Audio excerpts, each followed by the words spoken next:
بسم اللہ الرحمن الرحیم۔ السلام علیکم ناظرین، براک ڈیجیٹل کے پوڈ کاسٹ کے ساتھ میں ہوں آپ کی میزبان عزبہ بلوچ۔ ناظرین، آج کے پروگرام میں ہم بلوچستان کی موجودہ سیکیورٹی صورتحال، نوشکی میں ہونے والے دہشت گرد حملے، ریاستی موقف اور ناظرین سیکیورٹی صورتحال پر بات کریں گے۔ اسی سے ریلیٹڈ کافی اہم موضوعات پر بھی بات کریں گے اور ناظرین یہ جاننے کی کوشش کریں گے کہ امریکہ اور ایران کی کشیدگی میں پاکستان نے کیسا بہترین ثالثی کا کردار ادا کیا ہے، اور انہی تمام اہم موضوعات پر بات کرنے کے لیے اس وقت اسٹوڈیو میں ہمارے ساتھ موجود ہے محترمہ سلمیٰ خان۔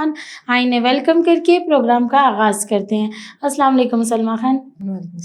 پروگرام آپ کو ویلکم کہتے ہیں۔ سلمیٰ خان، آپ مجھے یہ بتائیے گا کہ ریاستی موقف کے مطابق BLA کو ایک دہشت گرد تنظیم کہا گیا ہے جسے بھارت کی پشت پناہی حاصل ہے، جبکہ دوسری طرف BYC کو اس کا سماجی اور سیاسی چہرہ بھی کہا گیا ہے۔ اور سلمیٰ خان، یہ بھی دیکھا گیا ہے کہ حالیہ دنوں میں انہوں نے نوشکی میں ایک دہشت گرد حملہ کرنے کی کوشش کی، اور یہ بھی کہا جاتا ہے کہ ان کے اصل سرغنہ جو ہیں وہ بیرون ملک، خاص طور پر یورپ میں بیٹھے ہوئے ہیں۔ تو آپ یہ ساری صورتحال کو کیسے دیکھتی ہیں؟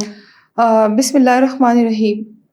قرآن پاک کی ایک آیت ہے کہ ان مع العسر یسرا، بے شک ایک اندھیری رات کے بعد ایک روشن صبح ہے۔ بے شک۔ اور امید کی جا سکتی ہے کہ بلوچستان میں جو بھی غیر ملکی فنڈنگ پہ پلنے والے جو دشمن عناصر ہیں ان کو ہم اچھی طرح پہچان چکے ہیں۔ ہمیں پتہ ہے کہ ہمارا دشمن یورپ میں بیٹھا ہے، لندن میں بیٹھا ہے، یا کسی اور کنٹری میں بیٹھ کے کس طرح سے ہمیں ناکام کرنے کی کوشش کر رہا ہے۔ بلوچستان کی عوام جاگ چکی ہے، ان کو پتہ ہے کہ ان کے اصل ہدف کیا ہیں، ان کے اصل مقاصد کیا ہیں، ان کی زندگی کے جینے کا اصل مقصد، اور بلوچستان کی ترقی ان کے ہی حق کی ترقی ہے۔ بالکل۔ یہاں پہ آپ نے بات کی کہ شرپسند یا دشمن عناصر جو کہ فارن کنٹری سے بیٹھ کے پاکستان میں یا بلوچستان میں اپنے فنڈنگز کے تھرو، اپنے پراکسیز کے تھرو بلوچستان کا امن خراب کرنا چاہتے ہیں، تو ان کے لیے سب سے پہلے تو یہ کہہ دوں کہ بلوچستان میں آپ یہ سوچ رہے ہیں کہ آپ کچھ پرسنٹیج کے لوگ ہیں، باقی تمام بلوچستان پر امن ہے، تمام بلوچستان اپنی زندگی میں مشغول ہے، تمام بلوچستان کے لوگ کھا رہے ہیں، پی رہے ہیں، کاروبار کر رہے ہیں، زندگی جی رہے ہیں، بچوں کو اسکول بھیج رہے ہیں، ہاسپٹلز جا رہے ہیں، بالکل۔ اپنے معمول کی زندگی معمول کے مطابق گزار رہے ہیں۔ یہ شرپسندی، یہ شدت پسندی، یہ جو آپ ایک عسکری قسم کی اپنی وہ لے کے ٹریننگ لے کے اپنا غلبہ لوگوں پہ حاوی کرنے کی کوشش کرتے ہیں، آپ اس میں بالکل ناکام ہو چکے ہوئے ہیں۔ کل کا ہی واقعہ ہے کہ نوشکی اور تفتان جو روڈ تھا وہ انہوں نے بلاک کرنے کی کوشش کی، اگین وہی کام تھا، پھر سے غریبوں کے ٹرک جلانا یا ان کو لوٹ مار کرنا، لیکن سیکیورٹی فورسز نے بہت کوئک ایکشن کر کے اس مقابلے کو ناکام بنا دیا۔ تو یہ کس بات کا ثبوت ہے کہ عوام بھروسہ کرے اپنی سیکیورٹی فورسز پہ، اور وہ کر رہی ہیں، اور جہاں تک ممکن ہوگا انشاءاللہ اسی طرح کی بہت اچھی نیوز ہم بار بار سرکولیٹ کرتے رہیں گے اپنے عوام کے ساتھ۔ دیکھیں کہ آپ کے ساتھ سیکیورٹی فورسز آپ کے شانہ بشانہ کھڑی ہے۔ سیکیورٹی فورسز کا مقصد صرف اپنا آپ پروٹیکٹ کرنا نہیں ہے، سیکیورٹی فورسز آپ کی فورسز ہے، سیکیورٹی فورسز عوام کی فورسز ہے، سیکیورٹی فورسز پاکستان کے دفاع کی فورسز ہیں، اور سیکیورٹی فورسز کا پہلا اور آخری وہ یہی ہوگا کہ وہ پاکستان میں رہنے والے، بلوچستان میں رہنے والے ہر امن پسند شہری کے سامنے کھڑے ہو جائے، اور وہ کریں گے، وہ شیلٹر کر رہے ہیں، وہ ہمارے لیے ایک ڈھال بن کے سامنے آ رہے ہیں۔ اس چیز کو ڈینائی نہیں کیا جا سکتا ہے۔ کہتے ہیں کہ دھوپ کو آپ دو انگلیوں سے نہیں چھپا سکتے، تو یہ وہی والی بات ہے، سیکیورٹی فورسز کی خدمات کو بلوچستان میں نظر انداز نہیں کیا جا سکتا۔ جہاں تک BYC کا تعلق ہے تو وہ ایک سافٹ چہرہ ہے، ایک ریکروٹمنٹ کا کام کر رہا ہے، ایک بھرتی کا کام کر رہا ہے، ایک لاجسٹک سپورٹ دے رہا ہے ان دہشت گرد تنظیموں کو، جس کا چہرہ لوگوں کے سامنے آ چکا ہوا ہے۔ اور اگین اینڈ اگین ہم اس چیز کو نوٹ کر رہے ہیں اور اپنے اس پلیٹ فارم سے بتا رہے ہوتے ہیں کہ آپ اس چیز کو نوٹس کریں کہ بلوچستان میں خواتین کو ہراساں کرنا، استحصال کرنا، ان کا غلط استعمال کرنا، ان کو کیمپس تک پہنچانا، ان کو گوریلا یا پھر تامل ٹائگرز کی جو ٹریننگ ہے وہ دینا، وہ صرف اور صرف BYC کے تھرو ہی ممکن ہوا۔ عورتوں کا پلے کارڈ لے کے، عورتوں کو جمہوریت کے نام پہ، عورت کو سیاست کے نام پہ، عورت کو ملک کے نام پہ غلط استعمال کرنا صرف اور صرف BYC کا ہی ایک سافٹ چہرہ تھا جو کہ نظر آ گیا لوگوں کو۔ اب مجھے نہیں لگتا کہ بلوچستان میں BLA جیسی تنظیم جو کہ انٹرنیشنل لیول پہ بینڈ ہو چکی ہوئی ہے، ایک عالمی دہشت گرد تنظیم ہے. اب وہ چاہے گی کہ بلوچستان کو آزاد کر لے. بلوچستان کا ایک ٹکڑا بھی آزاد نہیں کر سکتے آپ. بلوچستان آزاد ہے، بلوچستان آزاد ہے الحمدللہ. یہ آپ کی سوچ ہے کہ بلوچستان آزاد ہوگا. بلوچستان پہلے بھی آزاد تھا، ابھی بھی آزاد ہے، پاکستان کے ساتھ ہے، پاکستان کے ساتھ رہے گا. اور اسی بلوچستان میں ہونے والی ترقی یہی بلوچستان کا نوجوان دیکھے گا، اور انشاءاللہ بلوچستان سے مستفید ہو کے یہاں سے بولے گا کہ میں ہوں پاکستان اور میں ہوں بلوچستان. انشاءاللہ. سلمیٰ خان، آپ مجھے یہ بتائیے گا کہ بلوچستان میں سرداری نظام کو کمزور کر کے پولیس اور لیویز کے نظام کو بہتر بنا کے کیا عوام کو ریلیف ملے گا؟ 100% ملے گا. دیکھیں ہماری پولیس جو ہے وہ پیشہ ورانہ ہے. ایک پروفیشنل پولیس کی جو ایک ٹریننگ ہوتی ہے وہ کافی مہینوں کی ایک ایسی اسٹرگل سٹوری ہوتی ہے جس کو کمپلیٹ کرنے کے بعد ایک پروفیشنل پولیس والا بھی ایک فوجی کے برابر آ جاتا ہے. جہاں تک لیویز کا ہے تو وہ بہت ہی ہمارے بی ایریاز جو تھے جہاں پہ پولیس کا جانا ممکن نہیں تھا، یا وہاں پہ چوکیاں جو بنی ہوئی تھی وہاں پہ صرف لیویز فورسز کی ہی تعیناتی کی جاتی تھی. اب بلوچستان کے تمام ڈسٹرکٹ میں، پورے بلوچستان میں لیویز کو ضم کیا جا رہا ہے پولیس میں، اور یہ بہت ہی اچھا بہترین اقدام ہے. ایک تو آپ کے سیلری سلیبس جو ہوں گے، سیلری کا مرج ہو جانا، ایک ہی ڈپارٹمنٹ آپ کو پولیس کے ڈپارٹمنٹ کی طرف سے آپ کو سیلری کی الاٹمنٹ ہو جائے گی. تمام کے تمام فورسز ایک ہی پلیٹ فارم سے ایک ہی مقصد کے تحت لڑیں گے، ملک کا دفاع کریں گے، ملک کے استحکام اور معاشی ترقی کے لیے کام کریں گے، انہی روڈز پہ نکل کے اسی عوام کو پروٹیکٹ کریں گے. تو اس طرح کی پیشہ ورانہ خدمات کے لیے اس کا ضم ہونا بہت ضروری ہے، اور بہت جلد انشاءاللہ بی ایریاز سے تمام لیویز فورس جو ہے وہ پولیس میں ضم ہو جائے گی انشاءاللہ. سلمیٰ خان، کیا آپ کو لگتا ہے کہ بلوچستان کے قدرتی وسائل اور سمندری ترقی سے عام مقامی لوگوں کو بلوچستان کے فائدہ پہنچ رہا ہے؟ دیکھیے، سب سے پہلے تو میں بتانا چاہوں گی کہ بلوچستان میں کوئلہ، تانبا، کرومائٹ، لیتھیم، اس کے علاوہ بہت ساری ایسے کوئلہ جسے ہم سب سے پہلے کہہ سکتے ہیں سونا، یہ وہ معدنیات ہیں جو کہ بلوچستان کے پہاڑوں سے نکل رہی ہیں. یہ خام خیالی ہے ان لوگوں کی کہ یہ معدنیات ہمارے ہیں. آپ ان معدنیات کے بارے میں ریسرچ کریں. ایک چھوٹی سی ریسرچ اپنی بتاتی ہوں کہ آپ کے ان معدنیات کو پروسیسنگ کرنے کے لیے کتنے بڑے لیول پہ پروسیسنگ یونٹس کی ضرورت ہوگی. جب آپ کہتے ہیں کہ آزاد بلوچستان کے پاس، میں پوائنٹ وائز بتاتی ہوں کہ کیا یہ چیزیں موجود ہیں کہ آپ بلوچستان کو آزاد کرنے کا خواب دیکھ رہے ہیں. سب سے پہلے تو آپ کو سستی بجلی چاہیے، وافر مقدار میں پانی چاہیے، آپ کو بالکل لیٹسٹ ٹیکنالوجی سے وہ کر کے آپ کو ایسے پروسیسنگ یونٹس چاہیے جو کہ آپ کے خام مایات کو اور اوریجنل چیز کو علیحدہ کر سکیں. آپ کے پاس ٹیکنیکل سٹاف کی ضرورت ہے، آپ کے پاس جیولوجسٹ چاہیے، آپ کو کیمیکل انجینئرز چاہیے، آپ کو وہ انجینئرز چاہیے جو کہ اس پروسیسنگ یونٹس میں آ کے کام کر سکیں. آپ کے پاس جو ہیں یہ جو یونٹس ہیں ان کے خریدنے کے لیے آپ کے پاس پیسے تک موجود نہیں ہیں، اور خواب دیکھ رہے ہیں آزاد بلوچستان کا.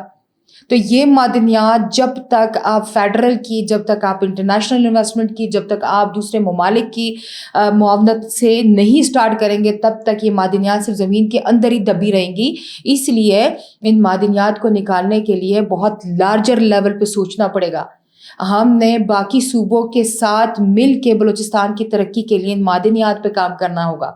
یہ معدنیات سے بلوچستان کی امانت ہے. ہاں لگائیں، لائلٹی کے پیسے جو آپ کو مل رہے ہیں وہ آپ کے اوپر لگائیں. مقامی لوگوں کی جو افرادی قوت ہے، جو ان کی سپورٹ ہے، افرادی قوت کا مطلب یہ ہے کہ عام عوام آ کے انہی یونٹس میں آ کے کام کرے، انہی معدنیات میں آ کے کام کرے گا تو اس کا فائدہ مقامی لوگوں کو ضرور پہنچے گا. جب یہ یونٹس لگیں گے، ریفائنریز لگیں گی، یہ پروسیسنگ یونٹس ہمارے پاس آئیں گے یا کسی اور کنٹری میں جائیں گے، یا ہمارے پاس انفراسٹرکچر مضبوط ہوگا، لاجسٹکس مضبوط ہوں گے، ہمارے پاس ڈالرز میں پیسے آئیں گے، تبھی کہیں جا کے یہ معدنیات کہیں پہ جا کے پہنچیں گی. بالکل. آپ پہنچنے سے پہلے ہی اس کو ختم کر دیتے ہیں اور آپ کہتے ہیں کہ نہیں جی یہ تو ہمارا حق ہے. آپ کا حق اس وقت ہوگا کہ جب آپ اس کو صحیح سمت میں چلانے کی ایک صلاحیت رکھیں گے. بلوچستان میں صلاحیت موجود ہے لیکن اس وافر مقدار میں نہیں ہے جس مقدار میں آپ لوگ سوچ رہے ہیں کہ آزاد بلوچستان کر سکے گا. یہ ممکن نہیں ہے جب تک ہم دوسروں کی سپورٹ نہیں لے لیں گے. بالکل. سلمیٰ خان آپ یہ بتائیے گا کہ صوبائی اسمبلی میں نیا مالی سال بجٹ پیش ہونے جا رہا ہے جسے عوام دوست قرار دیا ہے، تو آپ کو لگتا ہے کہ اس سے عوام کو فائدہ پہنچے گا؟ عوام دوست سے میں بتا دیتی ہوں کہ کس طرح سے ایک ریلیف کا بجٹ پیش کیا جا رہا ہے. ریلیف کے بجٹ میں سب سے پہلے جو آپ کے کچھ کی پوائنٹس ہوتے ہیں اس میں آپ کا ہے تعلیم، صحت، خواتین کے کاروبار، نوجوانوں کو پیشہ ورانہ تربیت، ان کی ٹیکنیکل اور جو ایجوکیشنل لیول پہ جو ان کی معاونت ہوتی ہے وہ، ساتھ میں آپ کی معدنیات سے پہنچنے والا فائدہ عام عوام تک، انفراسٹرکچر، روڈز، نئی ریفائنریز، نئے پروسیسنگ یونٹس، کس طرح سے یہ چیزیں بنانے پہ اس بجٹ میں بحث شروع ہے. آپ سوچ بھی نہیں سکتے کہ اس بجٹ میں کتنی چھوٹی چھوٹی چیزوں کو بھی مد نظر رکھا گیا ہے. اگر میں ایک چھوٹی سی مثال دوں کہ سماجی اور معاشرتی بنیادوں پہ بھی اس بجٹ میں ایک مخصوص قسم کی رقم مختص کر دی گئی ہے، وہ ان بیواؤں اور ان عورتوں کے لیے ہے، ان غریبوں کے لیے ہے جو کہ گھروں سے نکل نہیں سکتے، وہ سفید پوش ہیں، ان کے لیے راشن، ان کے لیے گھر بنانا، ان کے لیے ان کے بچوں کے جہیز کا بندوبست کرنا، ان مالی امداد، یہ مالی امداد کی مد میں کہہ رہی ہوں.